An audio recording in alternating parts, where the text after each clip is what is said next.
Why did Imam alayhi salam, Amir al-Mu'mineen, marry his son Imam al-Hasan to Ja'd? Why? Knowing this family and its negative, evil status. Let's look at the story.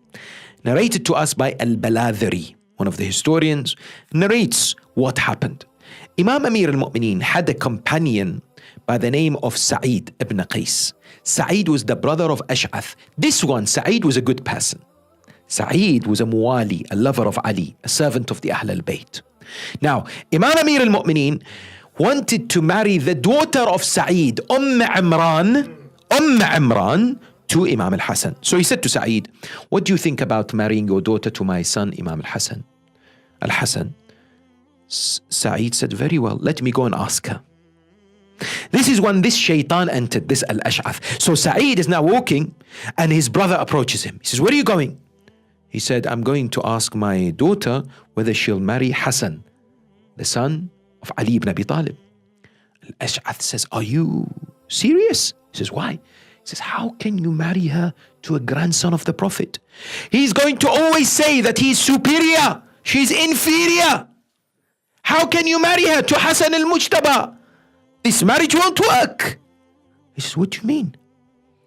He says, I am advising you. You should marry her to someone closer home. He said, who? He says, Muhammad ibn al-Ash'ath.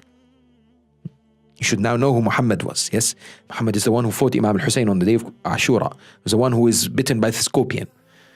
Sa'id looks at his brother.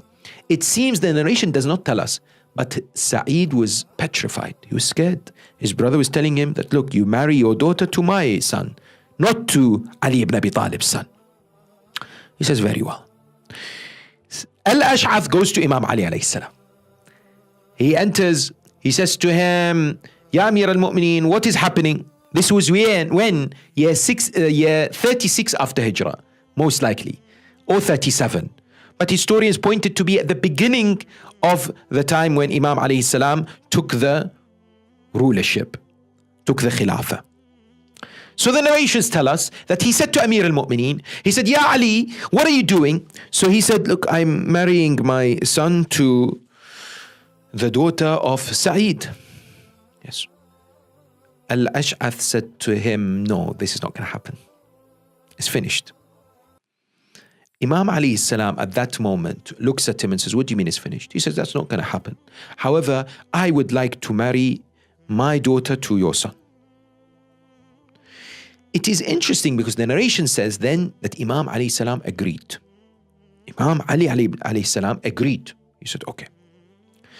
And later, Ash'ath says to his brother, how can you be deceived so easily by me? And his brother says to him, may Allah curse you for deceiving me in such a way. Legitimately, you have to now ask, why did Imam agree? Why? To this marriage. There are a number of reasons presented. Let's have a look at them. Let's understand them. Number one, when it comes to Al-Ash'ath, he has just been removed from the governorship of Azerbaijan, remember. He is now in a state where he could rebel against Amir al-Mu'mineen. He has thousands. Imam alayhi salam has a number of enemies.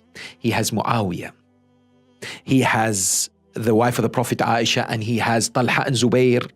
And he has later on the Khawarij that would emerge. Imam Ali alayhi salam has a very difficult formula to balance, because today it's very well for us to sit here comfortable and say, oh, Imam, why did you agree? This was a wretched individual. But in order for us to understand the reason for the marriage, we have to appreciate in Arabia, there were political marriages. In Arabia, tribes would marry, and as soon as you marry into a tribe, no one touches you from that tribe. You are respected. People support you. People stand up with you just because of marriage. Marriage back in the time, the tribalistic society, meant much more than today's world in terms of familial connections, in terms of protection, in terms of political allegiances. Right? So, what happened is that Amir al-Mu'mineen recognized that if he was to say no to Ash'ath, there would be a problem in terms of the maintenance of the balance and the superiority to defeat Muawiyah and to defeat those standing in Jamal. What is also interesting is the Holy Prophet Al-Rasul Al-A'zam Muhammad sallallahu alayhi wa alihi wa sallam. He married the sister of Al-Ash'ath by the name of Qutaylah.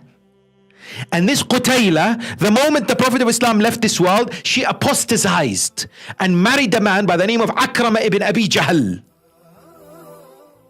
which is not permissible for the wives of the Prophet to marry someone after him. But even the Prophet of Islam, his marriages were based on alliances, some of his marriages, to strengthen the bond, to keep the opportunity in order to identify certain areas in which the Holy Prophet and then of course Amir al-Mu'mineen would have to tackle, rather than having several fronts in which what is antagonistic. So the idea that emerges was that the agreement that Amir al-Mu'mineen had was to ensure that the tribe of Kanda, which are a huge tribe, and of course this man Al-Ash'ath was very, very wealthy. He could have caused another problem for Amir al-Mu'mineen. Here's the thing. You might say, but what's the crime, or why should Imam al-Hasan alayhi salam suffer?